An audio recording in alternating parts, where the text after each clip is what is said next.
même ni Washington n'a pas consulté les Wazalendo.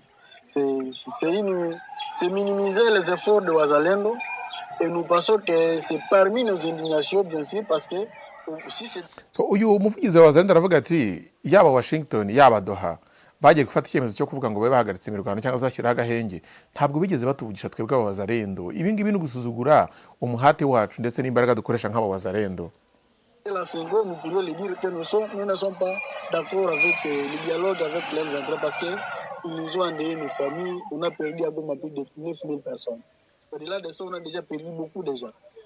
So baravuga bati twebwe ntabwo dushaka ibyo by'ibiganiro na M23 ntabwo twebwe twemera ibyuko habaho guhagarika imirwano cyangwa se kuganira ati twebwe twatakaje abantu benshi M23 n'umwanzi wacu ntabwo dukozwe ibyo kuganira.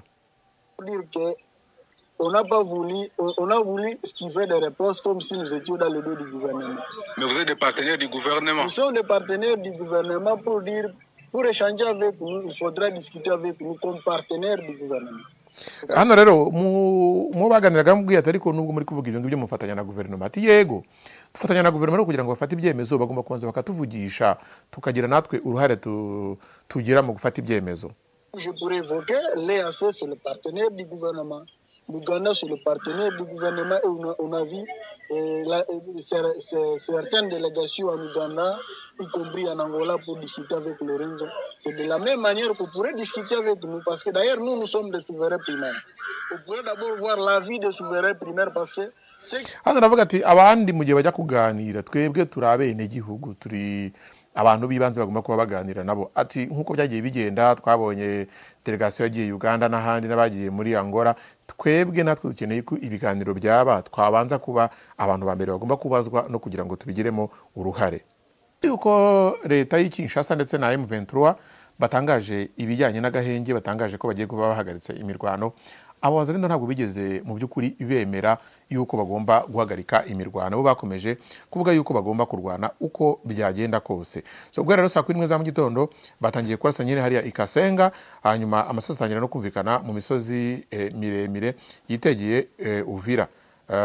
Ibi byanatangajwe kandi byemezwa na perezida w'urubyiruko mu mujyi wa Uvira witwa Kiza Tiniko.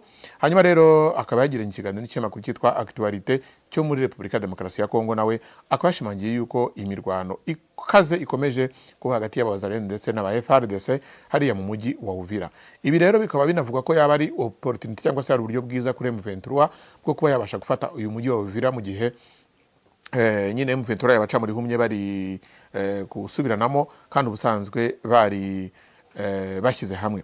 Hari amakuru avuga kandi ko guhera ku mugoroba uko itariki 30 z'ukwezi kwa kane no kuvuga ejo hashize nabwo hari imirwano ikomeye cyane yabaye hagati ya FARDC n'Abazalendo mu gice cya Kakombe ahangaha nyine n'ubundi ugana Kasenga hariya nyine mu mujyi wa Uvira. Bikaba rero byarakomeje n'ubundi mu masaha ya mu gitondo. Ibuka za nzozi warota gukorera ahantu heza utuye mu nzu nziza y'amakara abengerana.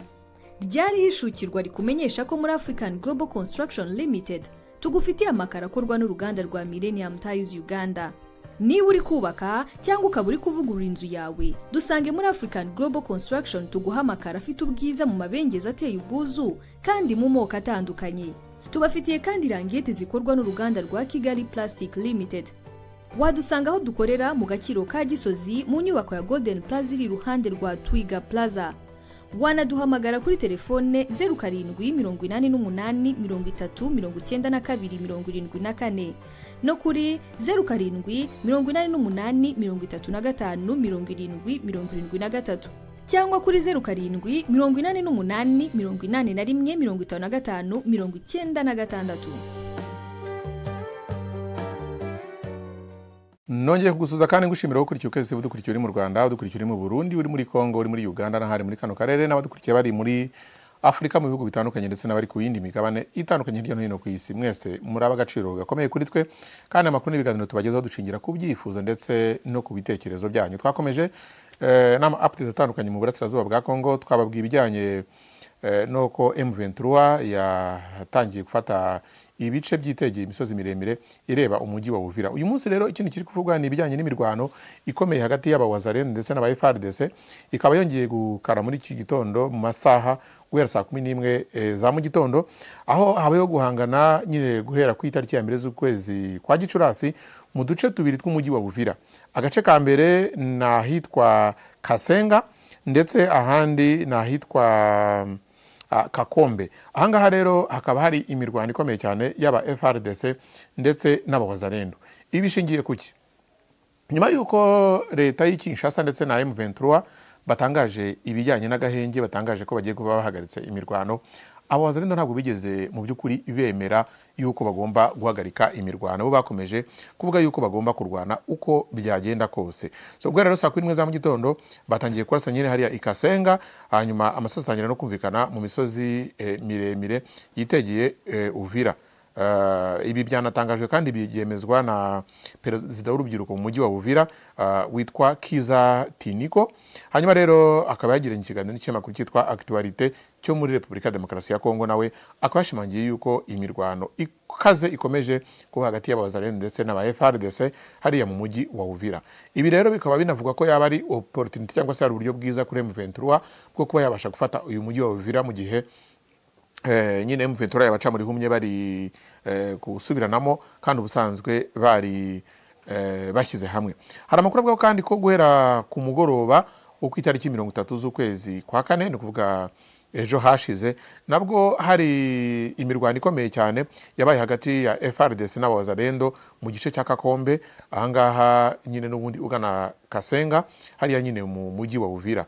Bikaba rero byarakomeje n'ubundi mu masaha ya mu gitondo cyo kuri uyu ku itariki ya mbere z'ukwezi kwa gatanu nyine kuri uyu wa kane.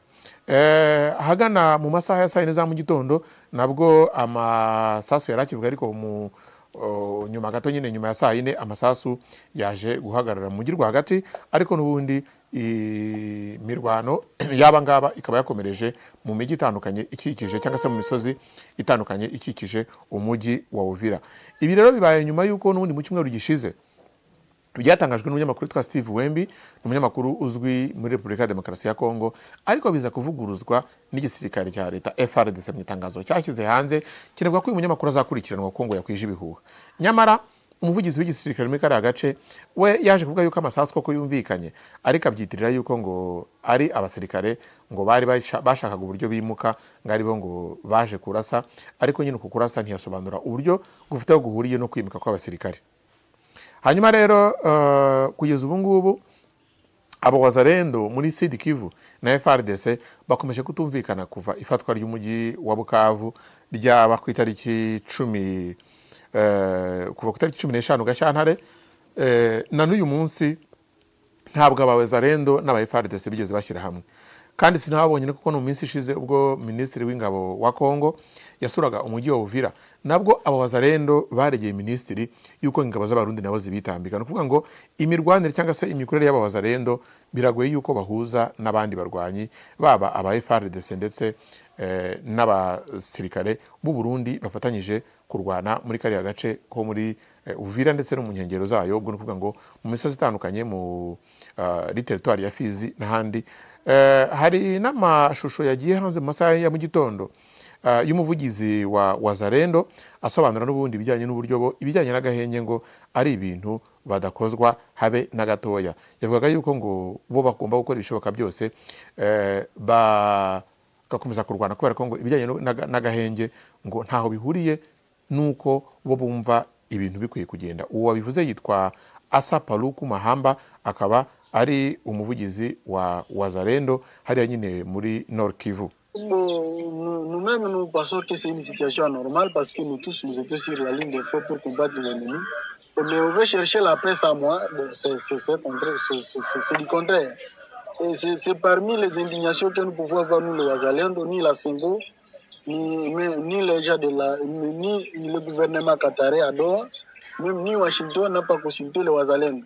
C'est minimiser les efforts de Wazalendo. Et nous pensons que c'est parmi nos indignations, bien sûr, parce que si c'est... So, uyu muvugizi wa wazalendo aravuga ati yaba Washington yaba Doha bagiye gufata icyemezo cyo kuvuga ngo babe bahagaritse imirwano cyangwa zashyiraho agahenge ntabwo bigeze batuvugisha twebwe abawazarendo. Ibi ngibi ni ugusuzugura umuhate wacu ndetse n'imbaraga dukoresha nk'abawazarendo. La seconde, nous pourrions le dire que nous ne sommes pas d'accord avec le dialogue avec les M23 parce qu'ils nous ont endeuillé nos familles. On a perdu à Goma plus de 9000 personnes. Au-delà de ça, on a déjà perdu beaucoup de gens. So baravuga bati twebwe ntabwo dushaka ibyo by'ibiganiro na M23, ntabwo twebwe twemera iby'uko habaho guhagarika imirwano cyangwa se kuganira. Ati twebwe twatakaje abantu benshi, M23 n'umwanzi wacu, ntabwo dukozwe ibyo kuganira. On n'a pas voulu, on a voulu esquiver des réponses comme si nous étions dans le dos du gouvernement. Mais vous êtes des partenaires du gouvernement. Nous sommes des partenaires du gouvernement pour échanger avec nous, il faudra discuter avec nous comme partenaires du gouvernement. Hano rero mu baganiraga mubwiye ati ariko nubwo muri kuvuga ibintu byo mufatanya na guverinoma, ati yego dufatanya na guverinoma kugira ngo bafate ibyemezo, bagomba kubanza bakatuvugisha tukagira natwe uruhare tugira mu gufata ibyemezo.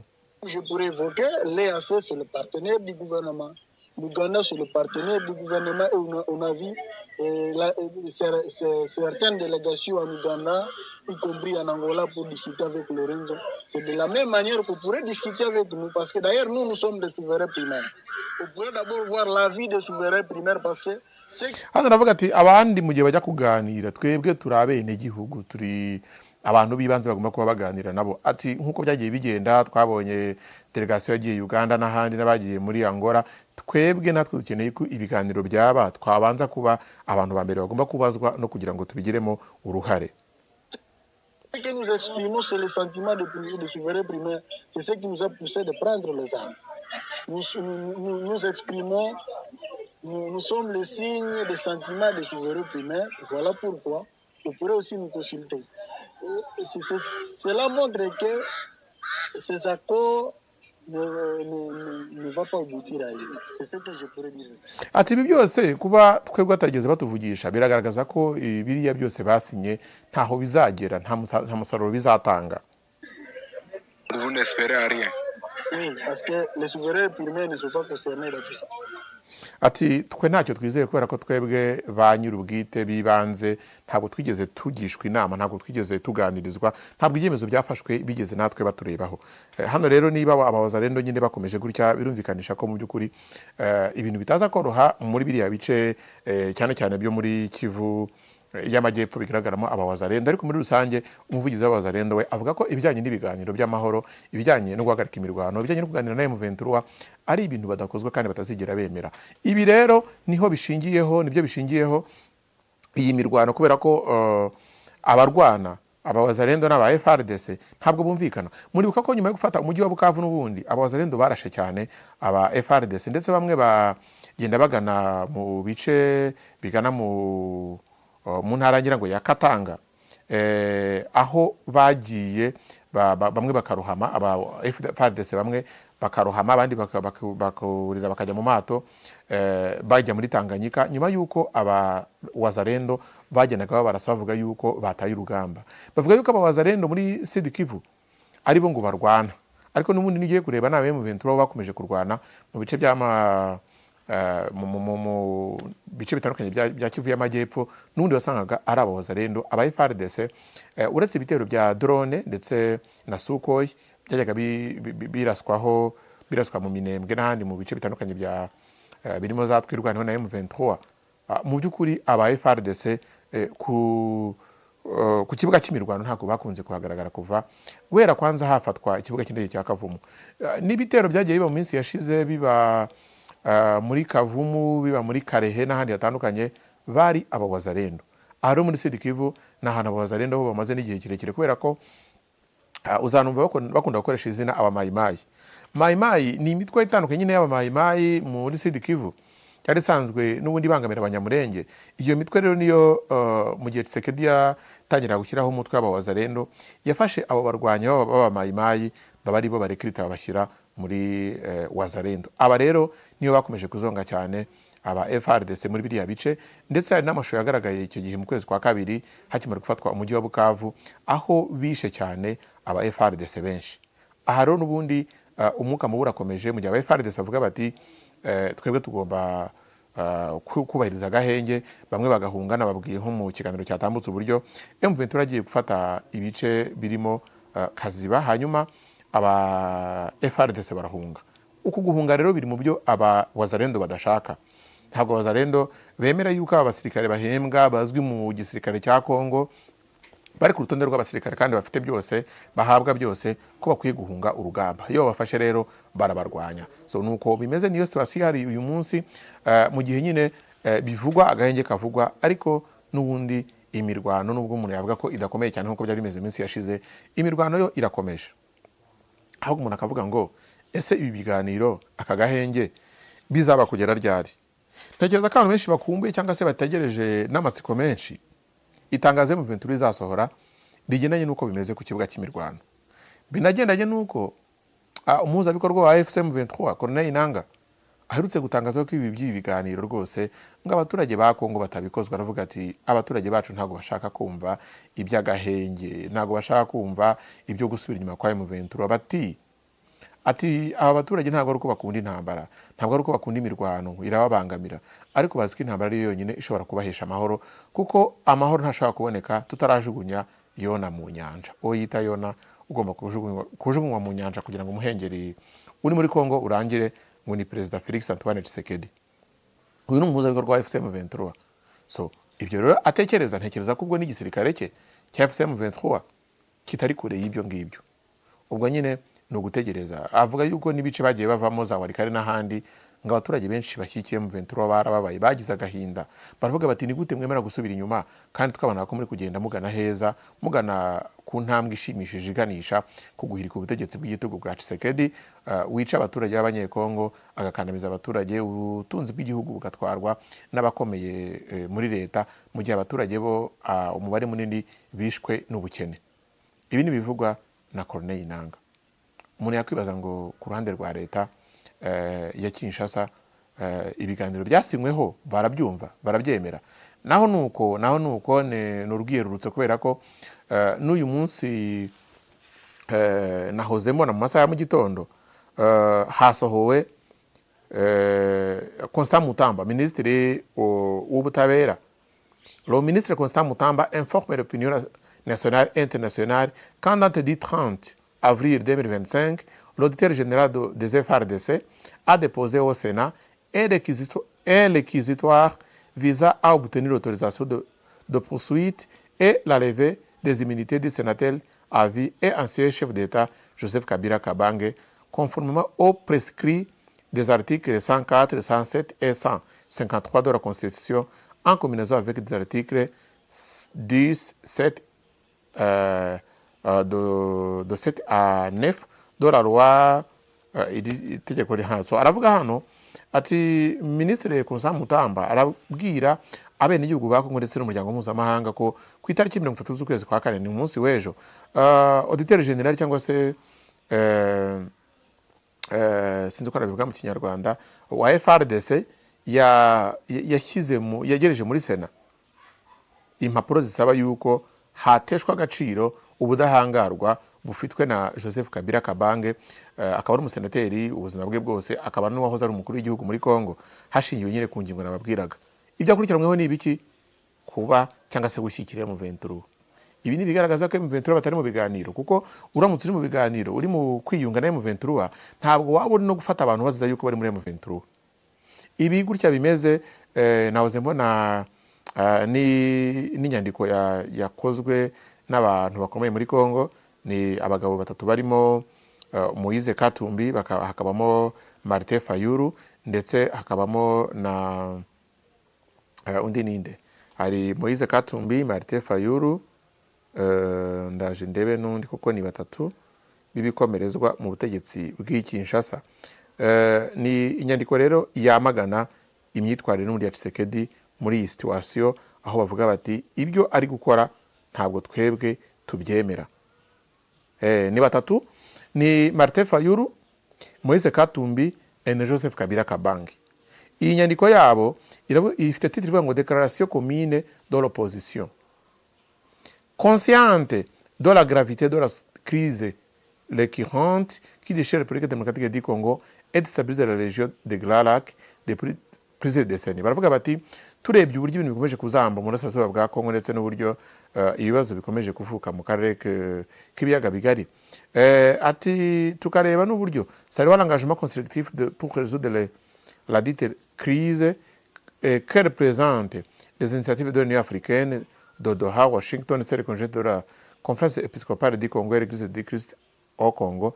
So turebye imihate yagizwe n'umuryango w'Afrika yunze ubumwe, ibiganiro bya Doha, ibiganiro bya Washington ndetse n'ibindi biri gukorwa n'abanyamadini, tukareba byose bari kureba bagiye bashingiro bagiye bagaragaza, ati ibyo byose tugaragaje abavugamo ibintu byinshi, convaincu par ailleurs que toute solution qui ne prend pas en compte les causes profondes endogènes de la crise sont la violation internationale de la constitution. Bavuga tumaze kubona uburyo biri gushingirwaho atari ukureba mu by'ukuri ibibazo muzi by'abanyekongo biturukaho ibibazo byose, bakavuga impamvu zose bashingiyeho, barangiza bakavuga bati dufashe cyangwa se twemeje tutangaje ibikurikira.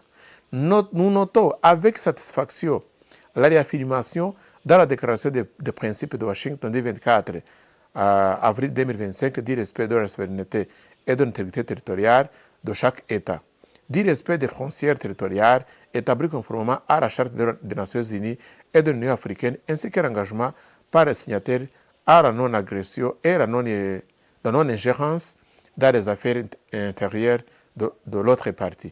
Hano barayishimira kukuba leta y'u Rwanda na leta ya Kongo barasinyiye i Washington tariki 24 z'ukwezi kwa kane uyu mwaka ibijyanye no kubaha ubusugire bwa buri gihugu ndetse n'uburyo buri gihugu kigomba kwirinda cyangwa se no kurinda umutekano w'igihugu baturanye. Nous relevons cependant que pour être un vecteur de la construction de la paix et de la sécurité, l'intégration économique sous-régionale doit s'opérer dans le respect tant de la souveraineté permanente de chaque pays sur les richesses et les ressources naturelles, et que de la sauvegarde des intérêts économiques respectifs dans le développement d'organisation des chaînes de valeur et d'approvisionnement, et à ce titre exigeons la publication des accords et à l'engagement pris en vue d'informer dans la transparence la nation tout entière. So baranavuga yuko nibijyanye n'ubukungu, bakavuga uburyo imiryango yo muri kano karere uburyo bagomba kubaha ubusugire bwa buri bihugu ndetse n'imitungo kamere y'ibyo bihugu n'ibindi. Muri rusange ubona ko abangaba baramagana imikorere ya leta y'Kinshasa, nubwo nyine n'itangazo rirerire hari ibyo bemera mu biri gukorwa ku muhate kugira ngo hashakwe hakorwe ibiganiro biganisha ku mahoro, ariko kandi hari n'ibindi batarimo kwemera na gatoya. Ibyo byose rero navuga ngo ni ukubitega amaso tukareba aho bigana, tukareba umusaruro biza gutanga, ariko kandi mu by'ukuri nta nubwo umuntu yabura kuvuga yuko leta y'Kinshasa ndetse na M23 n'abo bazarendo n'iki ibiri kuvugwa ibivugwa mu bitangazo no ku mbuga nkoranyambaga n'ibyo abahuza bari kuvuga bitandukanye na leta yuko ibintu bimeze kuri tere hari ibindi kandi navuga ngo bikomeye cyane. Reka rero mbabwire ngo amakuru yacu n'ibiganiro ku ngingo zitandukanye turakomeza kugenda tuyabasengurira tuyabashakira ku bwinshi, nababwira ngo nakagaruka naho ubutaha. Mwakoze cyane. Niba ukeneye kumenya iby'ibwami byibariza bari ibwami baguha amakuru mpamo na Kirabove France ikorera i Paris, nizobereye neza uko yakujyana i Burayi kandi ifite n'ubushobozi bwo kugufasha kujyayo. Kirabove France iguha ubutumire buturutse mu Bufaransa bwabanje kwemerwa n'urukiko rw'Ubufaransa, ari nacyo kiguhesha amahirwe agera kuri 98% yo kuba utabura visa. Ubutumire bujya i Burayi uhabwa na Kirabove France buba buherekejwe n'icyangombwa cyatanzwe n'urukiko rw'ubucuruzi mu Bufaransa kandi bukaguhesha kugenda no gutembera uko ushatse mu bihugu byose bigize umuryango umwe bw'Uburayi. Akarusho nuko igiciro gisabwa ku muntu umwe ari nacyo gisabwa ku muryango wose cyangwa itsinda ry'abantu bari kumwe, kandi uwemerewe akaba atagarukira i Paris mu Bufaransa gusa kuko yanatembera mu Busuwisi, Ububirigi, Ubutaliyani, Ubudage n'ahandi mu bumwe bw'Uburayi.